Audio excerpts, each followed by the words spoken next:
friends, it's Terri Gaines. In this video tutorial, I'm going to share a fun way to decorate your Halloween candy.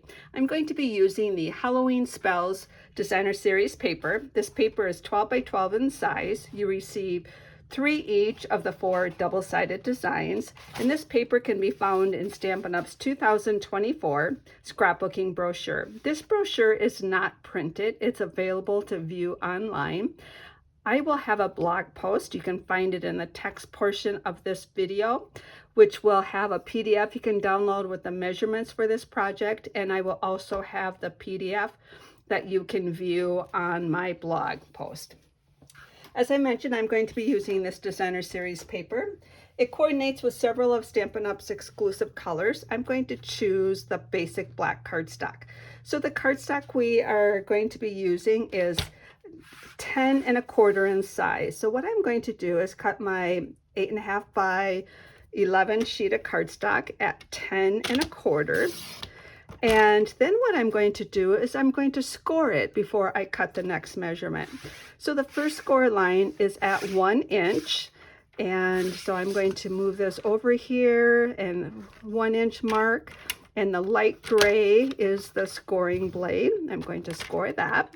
Then it is scored at 5.5. So I'm going to move it to the 5.5 inch mark and score that. Then the next one is at 6 1/4, and that is right there. I'm going to score that one. I already have it cut to 10 1/4. Now I'm going to rotate and cut this, because now by doing it this way, let me rephrase that. I have scored 3 of them all at the same time. So now I'm going to cut this at 2 5/8. Then I can cut the next one at 2 5/8. And then I can cut the next one at 2 5/8. Now you are probably wondering, why did I pick 2 5/8? Why didn't I pick 2 3/4? The reason I didn't do that is because I chose to have the Designer Series paper at 2 3/8. If it's at 2 3/8, you can get 5 of them across your 12 by 12. And because of this length, you can get 3 rows, 5 columns, so 15 of these per 12 by 12 sheet. So that's the reason I use these measurements, because I wanted to maximize my cardstock or my Designer Series paper. So we need 1 of these for our project. Now, if your candy is a lot wider than this, you do need to make that difference. So I'm going to be using, I need the candy. There's 1 per this, 1 Designer Series paper. That's 2 3/8 by 3 3/4. And then there is a sentiment strip that is 1/2 inch by 2 5/8. And I've stamped the Happy Halloween on this already. I am using the Potions and Spells stamp set. And I'm using this Happy Halloween. I actually do have some samples I'm going to share with you that I've used the stamp set and the coordinating dies. And these can be found in the online exclusives products, which is available to view online, but you can put it on any order. So let's get back to our project.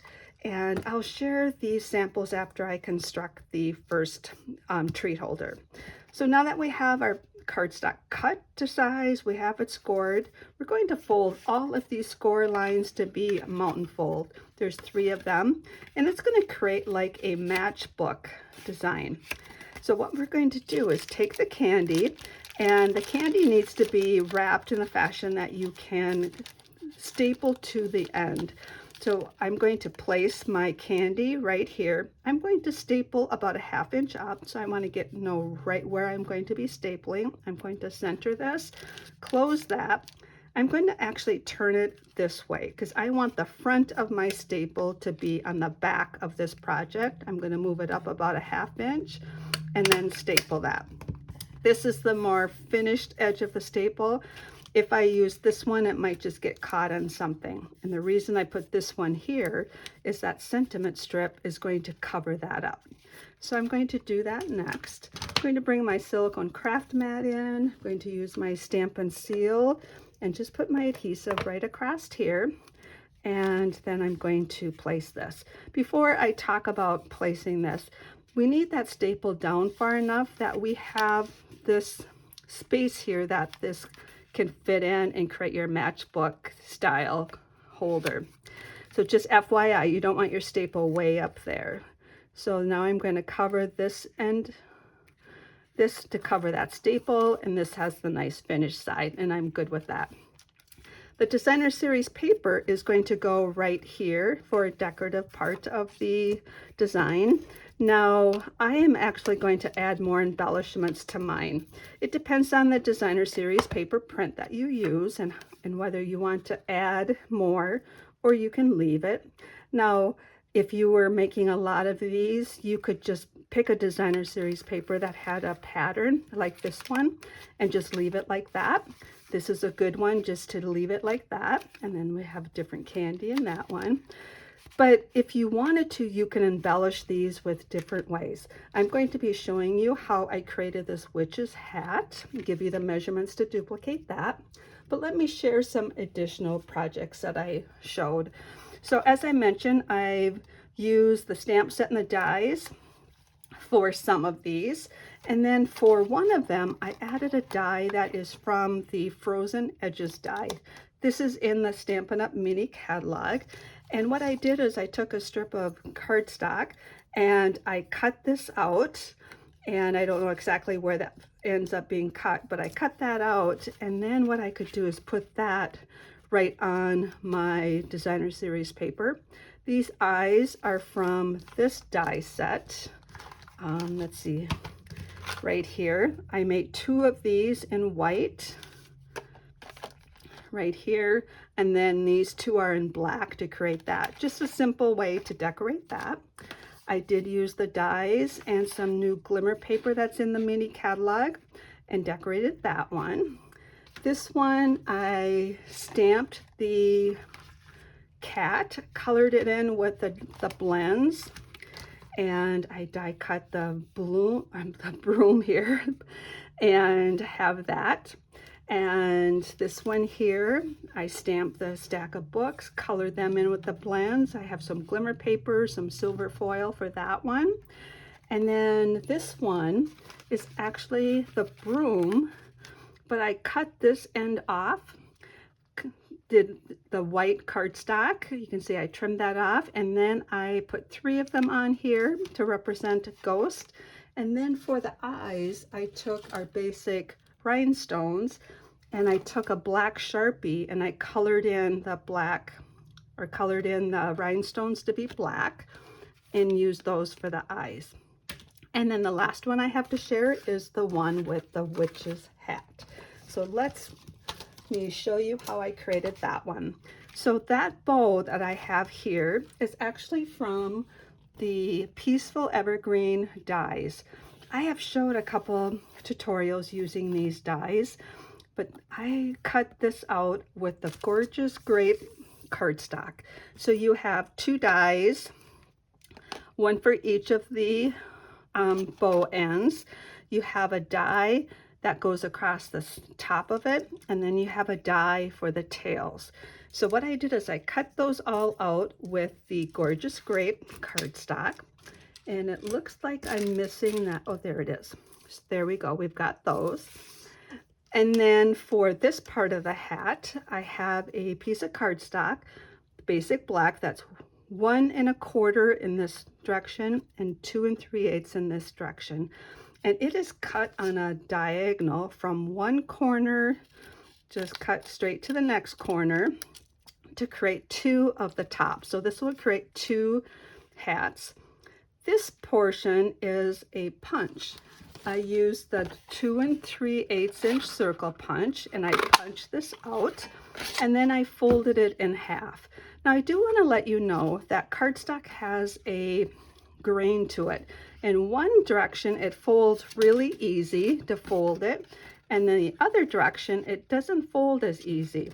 When you punch this out, you do want to fold this, find that grain, the direction that it folds the easiest, and then just fold that in half. And then you can take your bone folder and crease that. So we want that in half.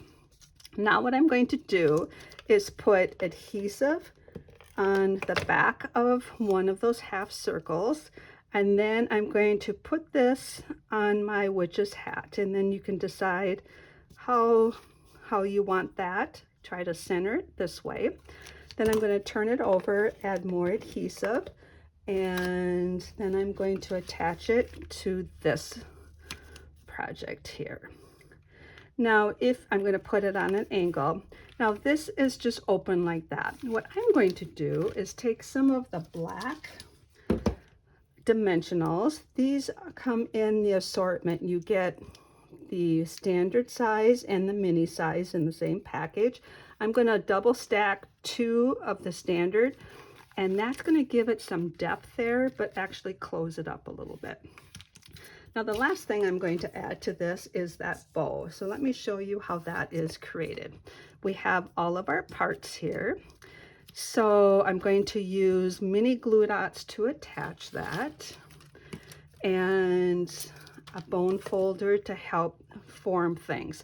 So for each of these, I'm going to use my bone folder to break those fibers down to help it curl to make that loop for the bow. I'm going to attach these 2 together, ends together, with a mini glue dot. So I'm just going to bring the end to the mini glue dot. I'm going to grab my take your pick tool to help get that mini glue dot off, and then sandwich those together to create that loop. I'm going to do the very same thing for the other one. And then you can just bring this right to the mini glue dot. And then you can bring this together. Now we have those 2 formed. Now I'm going to attach them together. So I'm going to take one of them. Now they're identical. It doesn't matter which one you take. Put a mini glue dot on there, and then attach them together like so. Now for this end of the ends of the ribbon, I'm going to put it on the white cardstock. It's kind of designed to be like that, but I want my tails to come off that direction. So what I'm going to do is take this and snip it. There you can see right where that cut is. I'm going to snip that, trim up these little tails that were created. This one, I'm going to cut the square off, and I'm actually going to clean that up a little bit. So now I can put the tails going straight out the sides. So what I'm going to do is take a tail, put a mini glue dot on it, then attach that to the back of one of the loops. So let me put it on the silicone craft mat so you can see how that turned out. I'm going to do the same thing for the other side. Pick up a mini glue dot. I'm going to put it on this side. Let's see. With that silicone craft mat, it's probably hard to see it, but now I've got my bow like this. This little square is to finish that center up. So what I like to do is just curve that down on the ends a little bit, take it and attach a mini glue dot behind it. Then take that, and that goes right across here, and it really just finishes off that bow. And I'm going to put it on the white so maybe you can see it better. I just love how that turned out. Now to attach it, I'm also going to use mini glue dots. I'm going to turn it over, pick up my mini glue dots, and attach one right in the seam, and then 2 more. I'm going to put one on this end and another one on this end. These are really strong. They work well for these small pieces. And then I'm going to attach that. And now we have the cutest little witch hat that you can decorate your items with. And I hope you enjoyed this tutorial showing some fun ways to decorate your Halloween candy. And as I mentioned, it can be modified to be wider or smaller in all directions. And I hope you enjoyed this. I will have the PDF that you can download. Look for in the text portion of this video, you will find a direct link to my blog post. You can download a PDF with photos of these projects, the measurements, a link to this video so you can rewatch it when you're ready to make these projects, and a supply list of all the items that I used to make this project. If you have any questions, please reach out to me. Thanks for stopping by. I hope you enjoyed this project. Take care and happy creating.